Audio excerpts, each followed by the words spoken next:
आज के सेशन में आप सभी का स्वागत और आभार। पिछले सेशन में हमने जर्नलिंग यानी डायरी लिखने की प्रक्रिया पर बात की थी। आज हम इससे संबंधित उन इम्पॉर्टेंट पॉइंट्स पर चर्चा करेंगे जिससे ये प्रक्रिया और सरल हो जाएगी। वो इम्पॉर्टेंट पॉइंट्स क्या हैं? पहला है बीइंग स्पेसिफिक, यानी किसी एक पॉइंट का विस्तार। दूसरा है सरप्राइज एलिमेंट, यानी आश्चर्य का तत्व। और तीसरा है स्कैर्सिटी, यानी अभाव।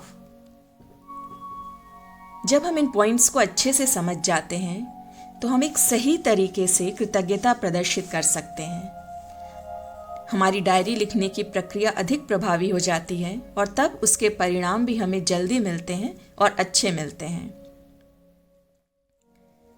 आप इन पॉइंट्स को फॉलो करें या बिल्कुल इसी तरीके से लिखें, ये ज़रूरी नहीं है। ये आपकी अपनी मर्जी या आपका चुनाव है। आप चाहें तो ऐसा लिखें, वरना आप इसे छोड़ दें और अपने हिसाब से डायरी लिखें, क्योंकि कुछ नहीं करने से बेहतर है कुछ करना। भले ही वो एकदम सही तरीका ना हो, पर इसका कुछ तो फायदा होगा ही, इसलिए शुरुआत तो करें। पर अगर आप इसे बिल्कुल सही तरीके से करना चाहते हैं और इसके सही परिणाम भी चाहते हैं, तो ये सारे पॉइंट्स आपके लिए ही हैं। इन्हें सही तरीके से समझने की कोशिश करें और ग्रैटिट्यूड जर्नल लिखते समय आप इसका ध्यान रखें। आज हम फर्स्ट पॉइंट पर ही विस्तार से चर्चा करेंगे, जिसका ध्यान रखने से आप अच्छी तरह जर्नलिंग कर सकते हैं। पहला पॉइंट है बीइंग स्पेसिफिक। क्या अर्थ है इसका? इसका मतलब ये है कि अगर हम किसी के प्रति कृतज्ञ हैं और उसके पीछे की वजह समझने की कोशिश करते हैं, तो उसे एक पॉइंट में न लिखकर उसके छोटे छोटे सब पॉइंट्स या हिस्सों में लिखने की कोशिश करें और उसके बाद हर हिस्से के बारे में गहराई से सोचें।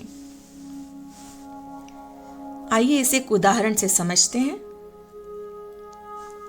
अगर आपने लिखा कि मैं अपनी माँ के सभी त्यागों और मदद के लिए कृतज्ञ हूँ, जो उन्होंने मेरी शिक्षा पूरी करने के लिए और मुझे आज इस स्थिति में पहुँचाने के लिए किया।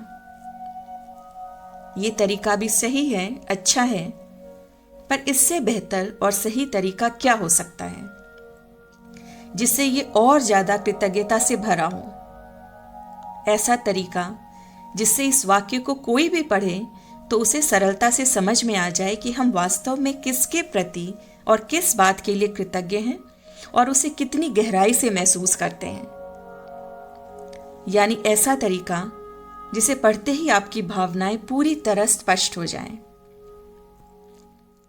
और वो सही तरीका क्या है, आइए उसे देखें। उसी वाक्य को टुकड़ों में तोड़कर देखते हैं। जैसे, मैं अपनी माँ के लिए कृतज्ञ हूँ उन सभी रातों के लिए जब वो मेरे लिए जागती रही हैं, कभी मेरी तबीयत खराब होने पर, कभी मेरी पढ़ाई के लिए, कभी मेरे देर से घर आने पर। मैं कृतज्ञ हूँ उस समय के लिए जब उन्होंने मेरी परीक्षाओं के समय मेरी देखभाल के लिए, मुझे हौसला देने के लिए, मेरे साथ रहने के लिए वो किसी समारोह में नहीं गईं। मैं कृतज्ञ हूँ उन अवसरों के लिए जब मुझे समय पर खाना खिलाने के लिए उन्होंने अपने खाने पीने का ध्यान नहीं रखा। इससे साफ पता चलता है कि आप वास्तव में कृतज्ञ हैं और कितनी सारी वजह से कृतज्ञ हैं। आपने एक वाक्य के सारे हिस्सों को अलग कर दिया और उसे विस्तार में लिखा, जिससे ये स्पष्ट हो गया कि उनकी वो छोटी छोटी बातें, उनका हर त्याग आपको आज भी याद है। अब शायद आपको स्पष्ट हो गया है कि बीइंग स्पेसिफिक या विस्तृत वर्णन करना क्या होता है। नाइकन थेरेपी में इस बारे में इस तरह बताया गया है कि truth is in details and gratitude is looking at life accurately. we should try our best to quantify it. The moment we quantify it, our mind sees is just not one thing, but many in one thing.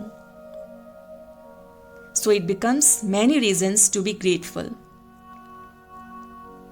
यानी सत्य तो विस्तार में है और कृतज्ञता जिंदगी को सही तरीके से देखने का ढंग है। हमें अपनी तरफ से पूरी कोशिश करनी चाहिए कि हम इसे परिमाणित कर सकें, यानी इसे एक स्केल दे सकें, इसे माप सकें। और हम जैसे ही ऐसा करते हैं, हमारा दिमाग इसे सिर्फ एक चीज की तरह नहीं देखता, बल्कि एक चीज में कई चीजें देखता है और फिर कृतज्ञ होने की कई वजह मिल जाती है। फिर हम चीजों को फॉर ग्रांटेड नहीं लेते। जैसे एक वाक्य माँ ने पढ़ाई में सहायता की, उसमें ही हमें अनेक कारण और तथ्य दिखाई देने लगते हैं और उन अनेक कारणों के लिए हम माँ के प्रति और ज्यादा कृतज्ञ हो जाते हैं। तो दरअसल ये हमारे मन मस्तिष्क के लिए एक चाल, एक तरीका, एक ट्रिक है, एक को अनेक में तोड़कर देखने का। यहां हमने माँ के प्रति कृतज्ञता की वजह को अलग अलग करके देखा तो उसके कितने पहलू निकल कर आ गए, जिसके लिए हम उनको धन्यवाद दे सकते हैं। अब आप इस रहस्य को समझें। आप जितनी ज्यादा बातों के लिए कृतज्ञ होंगे, आप उतना ही खुश रहेंगे। आइए ये जानते हैं कि जब हम विस्तार में वर्णन करते हैं तो वह अधिक प्रभावी क्यों हो जाता है। इसके दो कारण होते हैं। पहला, ऐसा करने से हम ग्रैटिट्यूड फटीग यानी आभार प्रकट करने के प्रति रुचि नहीं होना, उकताहट या उसे हल्के में लेने से बच सकते हैं। हम किसी पॉइंट को जितने डिटेल में लिखेंगे, हम उसे उतनी ही गंभीरता से लेंगे। दूसरों ने हमारे लिए जो कुछ भी किया, उसे हल्के में नहीं लेंगे कि इसमें कौन सी बड़ी बात है। और ऐसा तभी होगा कि हम उस अनुभव को गहराई से महसूस करें, उसके हर पहलू को जानें, समझें। फिर आप किसी बात को फॉर ग्रांटेड नहीं लेते, उसे नकार नहीं सकते कि उन्होंने जो कुछ भी किया, ऐसा तो सब करते हैं। और हमें कृतज्ञता दर्शाना कभी भी एक रूटीन की तरह नहीं लगेगा। दूसरी बात, जब हम किसी के प्रति कृतज्ञता के भाव को विस्तार से लिखते हैं तो उस व्यक्ति को हम अलग ही नजरिए से देखते हैं। हम उन छोटी छोटी बातों के लिए बहुत कृतज्ञता से भर जाते हैं जिसका उन्होंने ख्याल रखा। हमें उपहार देने से पहले, हमारे लिए कुछ भी करने से पहले। और इस अधिक कृतज्ञता के भाव के कारण हमारा उनसे रिश्ता हर स्तर पर पहले से बेहतर हो जाता है।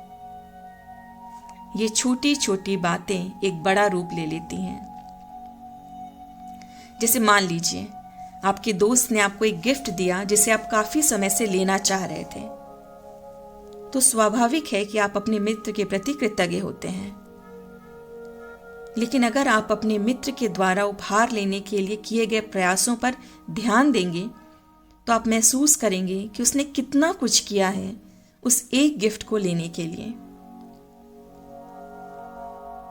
उसने उस गिफ्ट के लिए अलग से पैसा निकाला, फिर वहां तक गया जहां वो गिफ्ट मिलता, उसे पैक किया और फिर उसे आपको दिया।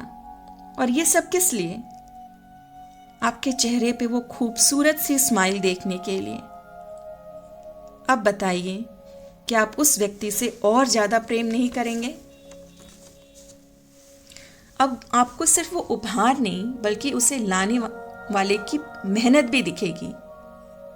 और ये कितनी खूबसूरत भावना है, ये कितना खूबसूरत बदलाव है आपके अंदर। इस क्षेत्र में कुछ रिसर्च भी किए गए हैं जो ग्रैटिट्यूड को विस्तार में लिखने के फायदों को सिद्ध करते हैं। सदर्न कैलिफोर्निया की एक यूनिवर्सिटी में 3 ग्रुप पर इस विषय पर एक प्रयोग किया गया। एक ग्रुप को किसी एक बात जिसके लिए वो कृतज्ञता अनुभव करते थे उस पर 5 लाइन्स लिखने के लिए कहा गया।